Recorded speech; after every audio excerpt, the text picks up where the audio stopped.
بسم اللہ الرحمن الرحیم الحمد للہ رب العالمین۔ وراثت کی تقسیم کا معیار ولادت اور اقربیت ہے۔ مثلا باپ مر گیا تو اس کے بیٹے اور بیٹی کو وراثت سے حصہ ملے گا، یا اس کا کوئی قریبی رشتہ دار ہو وہ اگر مر جائے تو آدمی کو اپنے قریبی رشتہ دار کی وراثت سے حصہ ملے گا۔ گویا تقسیم وراثت کا معیار ولادت اور اقربیت ہے، یعنی زیادہ قریب ہونا۔ ایک ہے قریب اور ایک ہے اقرب۔ اگر یہ کہہ دیا جائے کہ تمام قریبی لوگوں کو میت کے ترکے سے حصہ ملے گا تو اس طریقے سے سب آدم کی اولاد ہیں اور سارے کے سارے ایک دوسرے کے بہن بھائی ہیں، تو یہ ترکہ سب کے اوپر تقسیم کرنا لازم آئے گا، جو محال اور ناممکنات میں سے ہے۔ اسی وجہ سے تقسیم وراثت کا جو معیار ہے وہ ولادت اور اقربیت ہے، انتہائی قریب ہونا چاہیے۔ اور ایک نقطہ اور معلوم ہوا، وہ یہ کہ تقسیم وراثت کا معیار ولادت اور اقربیت ہے، نہ کہ نفعیت، یعنی کس کو نقصان پہنچ رہا ہے کس کو نفع پہنچ رہا ہے یہ نہیں دیکھا جائے گا۔ یہ دیکھا جائے گا کہ مرنے والے کی اولاد ہے یا نہیں ہے، یا اقربیت وہاں پائی جاتی ہے یا نہیں پائی جاتی۔ اس کے بعد اللہ تبارک و تعالیٰ نے یہ چیز بھی ارشاد فرمائی، مما قل منہ او کثر، وہ چیز کم ہو یا زیادہ ہو۔ زمانے جاہلیت میں دستور یہ تھا کہ جب وراثت کی تقسیم ہونے لگتی تو خاندان میں جو جنگجو ہوتے وہ تلواریں لے لیتے، ڈھال لے لیتے اور دیگر اسلحے اس پر قبضہ کر لیتے، یعنی وراثت کی تقسیم میں ان کو شامل نہیں کیا جاتا تھا۔ اس کے علاوہ جو چیزیں ہوتی تھیں ان میں وراثت جاری ہوتی تھی۔ اللہ تبارک و تعالیٰ نے فرمایا اگر 10 ہی روپیہ ہو تب بھی اس میں وراثت کی تقسیم ہوگی، وراثت کا قانون جاری ہوگا۔ مما قل منہ او کثر، چاہے وہ ترکہ کم ہو یا زیادہ ہو، 10 روپیہ ہی کیوں نہ ہو، اس میں وراثت کا قانون جاری کیا جائے گا۔ اس کے بعد اللہ نے ارشاد فرمایا نصیبا مفروضہ، یہ جو حصے بنائے گئے ہیں یہ در حقیقت فرض ہیں، یہ ان کا تعلق نفل سے نہیں ہے کہ چاہے تو دو چاہے نہ دو، بلکہ دینا ضروری ہے، اس لیے کہ یہ حصے اللہ تبارک و تعالیٰ کی طرف سے فرض کیے گئے ہیں۔ اس کا مطلب یہ ہوا کہ انتقال ملکیت جبری ہے۔ اور یہی ٹھہر کر کے ناظرین کرام ایک نقطہ ذہن نشین کر لیں کہ زکوٰۃ میں اور وراثت میں فرق یہ ہے کہ وراثت انتقال ملکیت کا کامل دستور ہے اور زکوٰۃ انتقال ملکیت کا ایک جزوی پہلو ہے۔ یہ فرق ہے وراثت اور زکوٰۃ کے اندر۔ اس کے بعد اللہ تبارک و تعالیٰ نے انسان کے اخلاق کو اس طرح ابھارا ہے کہ جب وراثت کی تقسیم ہونے لگے اور کچھ ایسے قریبی لوگ آ جائیں جن کا وراثت میں حصہ نہیں ہے، یا کچھ مسکین آ جائیں، کچھ یتیم آ جائیں، تو ان کو بھی جو ترکہ تمہیں میت کی طرف سے ملا ہے اس میں سے کچھ انہیں دے دو، اس لیے کہ مفت میں تم کو یہ چیز مل گئی ہے، یہ اللہ تبارک و تعالیٰ کا احسان ہے۔ تو اس کے احسان کا شکر ادا کرنے کا سب سے بہترین طریقہ یہ ہے کہ اس میں سے غریبوں کو بھی کچھ دے دو۔ اب قریبی رشتہ دار اگر ضد کرنے لگیں کہ بھائی ہم اتنا نہیں لیں گے اتنا نہیں لیں گے، تو فرزقوہم منہ، کچھ دے دو، وقولوا لہم قولا معروفا، اور انہیں پیار سے سمجھا دو کہ یہ ترکہ جو ہمیں ملا ہے یہ اللہ تبارک و تعالیٰ کے قانون کی وجہ سے ہمیں ملا ہے، تم اس قانون میں، تم اس وراثت کے اندر حق نہیں رکھتے ہو، یہ تو ہم اپنی طرف سے بطور احسان تمہیں دے رہے ہیں، اس طرح پیار سے انہیں سمجھا دو۔ تو اللہ تبارک و تعالیٰ نے انسان کے اخلاق کو ابھارا، پھر اس کے جذبات کو ابھارا اس طرح کہ وَلْيَخْشَ الَّذِينَ لَوْ تَرَكُوا مِنْ خَلْفِهِمْ ذُرِّيَّةً ضِعَافًا خَافُوا عَلَيْهِمْ فَلْيَتَّقُوا اللَّهَ وَلْيَقُولُوا قَوْلًا سَدِيدًا۔ ذرا سوچو کہ تمہارے چھوٹے چھوٹے بچے ہوں، ذُرِّيَّةً ضِعَافًا خَافُوا عَلَيْهِمْ، چھوٹے چھوٹے بچے ہوں جن کے ضائع ہو جانے کا تمہیں اندیشہ ہے، تم انہیں چھوڑ کر مر جاؤ، تو تم بھی یہی چاہو گے کہ وہ بے یار و مددگار نہ رہیں، دوسروں کے سامنے دستے سوال دراز کرنے کے لائق نہ ہو جائیں، گداگر نہ بن جائیں۔ تو اس تناظر میں بھی تم ذرا سوچ کر کے دیکھو، فَلْيَتَّقُوا اللَّهَ وَلْيَقُولُوا قَوْلًا سَدِيدًا، ایسے لوگوں کو چاہیے کہ اللہ سے ڈریں اور سیدھی بات کریں۔ اس کے بعد آیت نمبر 10 کے اندر تنبیہ کی گئی، تخویف کی گئی، تحویل کی گئی کہ اگر تم اپنی بہنوں کو حصہ نہیں دیتے، جیسے ایک شخص مر گیا، جائیداد چھوڑ کر کے گیا، بھائی پوری جائیداد پر قبضہ کر لیتا ہے، یہ کئی بھائی ہیں تو صرف وہی لوگ اس جائیداد کے اوپر قابض ہوتے ہیں، بہنوں کو حصہ نہیں دیتے۔ اللہ تبارک و تعالیٰ نے فرمایا یہ بتاؤ تمہارے باپ کے مر جانے کی وجہ سے صرف تم ہی یتیم نہیں ہوئے، تمہاری بہنیں بھی یتیمہ ہیں، اگر ان کا تم حق دبا لوگے تو یتیم کا حق دبانا ہوا، اور جو لوگ یتیموں کے مال کو ناحق کھاتے ہیں وہ عنقریب جہنم میں داخل ہوں گے، جو لوگ یتیموں کا مال ظلمن کھاتے ہیں وہ اپنے پیٹ میں جہنم کی آگ بھر رہے ہیں اور عنقریب وہ جہنم کے اندر داخل کیے جائیں گے۔ تو پہلے تو اخلاق کو ابھارا گیا،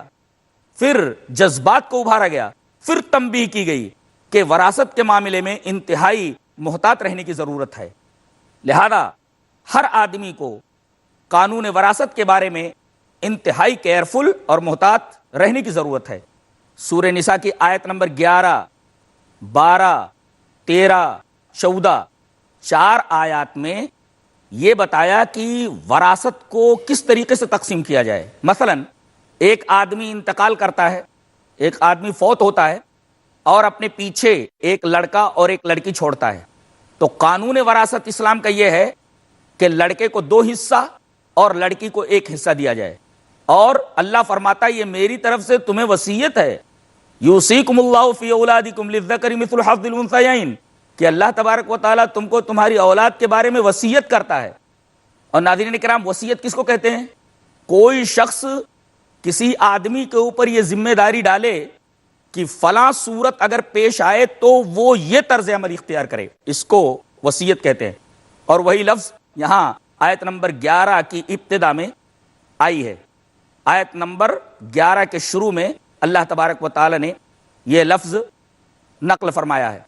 یوصیکم اللہ فی اولادکم، اللہ تبارک و تعالیٰ تم کو تمہاری اولاد کے بارے میں وصیت کرتا ہے۔ تو یہ وصیت کا معنی جو ابھی میں نے بتایا،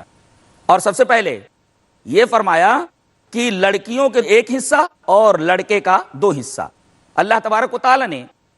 یہ فرمایا کہ میری طرف سے یہ تمہیں وصیت ہے کہ لڑکی کو 1 حصہ، اس کے مقابلے میں لڑکے کو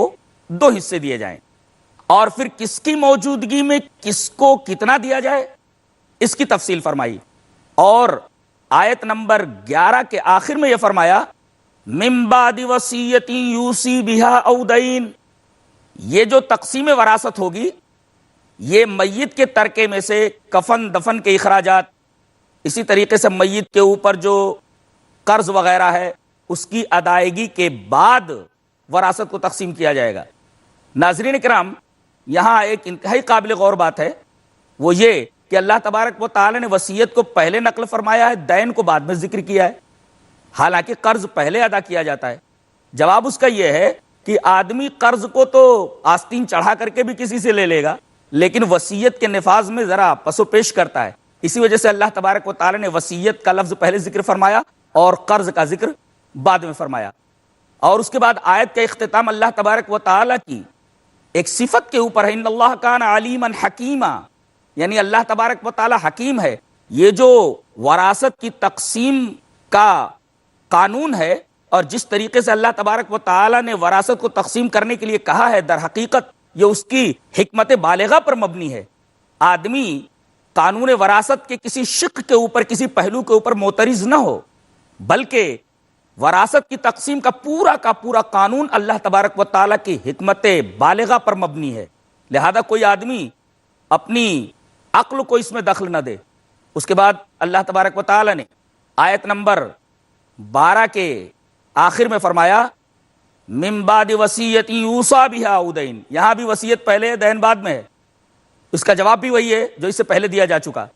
اور آیت نمبر 13 کے اندر اللہ تبارک و تعالیٰ نے اس طرح ارشاد فرمایا تلک حدود اللہ، جس طریقے سے ہم نے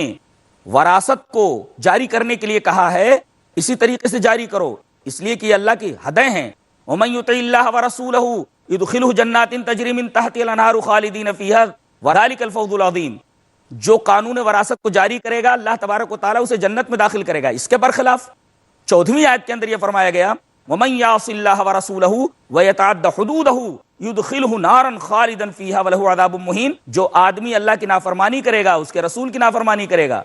اور ان حدود سے تجاوز کرے گا، یعنی وراثت کی تقسیم نہیں کرے گا، میت کے ترکے کے اوپر پورا قبضہ کر لے گا، تو اللہ تبارک و تعالیٰ اسے جہنم کی آگ کے اندر داخل کرے گا جس کے اندر وہ ہمیشہ رہے گا اور اس کے لیے رسوا کن عذاب ہے۔ ناظرین کرام، ایک بڑی حیرت انگیز بات معلوم ہوئی کہ یہاں یدخلہ نارن کے بعد خالدن فیہا کہا گیا، اس کے اندر وہ ہمیشہ رہے گا، اور یہ انجام تو مشرکین کا اور کافرین کا ہے کہ وہ جہنم کے اندر ہمیشہ رہیں گے۔ گویا آدمی اگر حاجی ہو، آدمی اگر نمازی ہو، آدمی اگر روزے دار ہو، ساری نیکیاں کرنے والا ہو، لیکن اگر وراثت کی تقسیم کے اندر جان بوجھ کر کے گڑبڑی کرنے والا ہو اور وراثت کی تقسیم نہ کرتا ہو، میت کے ترکے پر سانپ بن کر کے اکیلا بیٹھ گیا ہو، تو اللہ تبارک و تعالی نے یہ فرمایا کہ وہ ہمیشہ جہنم کے اندر رہے گا، اس کا حج برباد، اس کی نماز برباد، اس کے روزے برباد۔ حیرت کی بات تو ناظرین یہ ہے کہ آدمی ہر عمل کے اندر آگے آگے رہتا ہے لیکن تقسیم وراثت کے بارے میں ہمیشہ پیچھے رہتا ہے۔ اللہ تبارک و تعالی نے وراثت کی یہ اہمیت قرآن حکیم میں بتائی ہے، اور نبی کریم صلی اللہ علیہ وسلم کی احادیث کے اندر اس کی بہت ساری تفصیلات آئی ہوئی ہیں۔ وعن اسامہ بن زید رضی اللہ تعالی عنہ ان النبی صلی اللہ علیہ وسلم قال لا يرث المسلم الكافر ولا الكافر المسلم، رواہ البخاری فی کتاب الفرائض۔ حضرت امام بخاری اس حدیث پاک کو ایسے کتاب الفرائض کے اندر لائے ہیں، راوی حضرت اسامہ ابن زید ہیں۔ حضرت اسامہ ابن زید فرماتے ہیں کہ نبی کریم صلی اللہ علیہ وسلم نے ارشاد فرمایا کہ کوئی مسلم کافر کا وارث نہیں ہوگا، کوئی کافر مسلم کا وارث نہیں ہوگا۔ اگر اسی طریقے سے باپ کوئی آدمی کافر ہو اور بیٹا مسلمان ہو تو بیٹے کو کافر کی وراثت سے حصہ نہیں دیا جائے گا، اس میں اس کا حصہ نہیں ہوگا۔ ناظرین کرام، ایک اور شخص کو ولادت اور اقربیت کے معیار سے وراثت کا حقدار نہیں مانا جائے گا، اور وہ شخص ہے قاتل۔ اگر آدمی کسی کا قتل کرنے والا ہے تو قاتل کو بھی میت کی وراثت سے حصہ نہیں دیا جائے گا۔ دلیل یہ حدیث پاک ان عمرو بن شعیب ان ابیہ ان جدہ قال قال رسول اللہ صلی اللہ علیہ وسلم لیس لقاتل شیء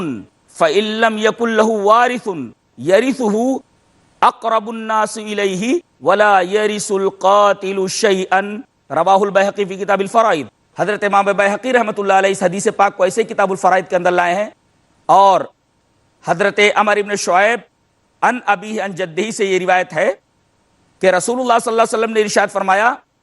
کہ میت کے ترکے سے اس آدمی کو حصہ نہیں ملے گا جس آدمی نے کسی کو قتل کیا ہوگا۔ تو جس طریقے سے کوئی کافر مسلم کی وراثت نہیں پائے گا، اسی طریقے سے کسی قاتل کو میت کے ترکے سے حصہ نہیں دیا جائے گا۔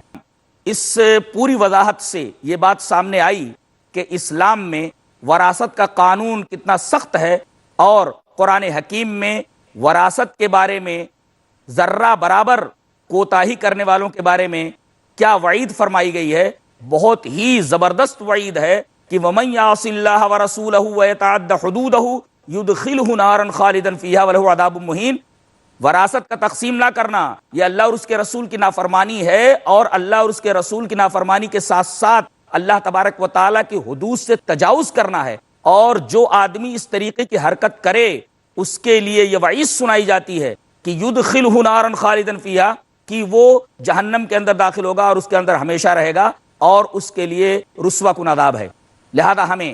تقسیم وراثت کے بارے میں بہت ہی محتاط رہنے کی ضرورت ہے۔ ناظرین کرام، یہ عنوان اسلام میں وراثت کا تصور یہیں ختم ہوتا ہے۔ اجازت دیں، السلام علیکم ورحمۃ اللہ وبرکاتہ۔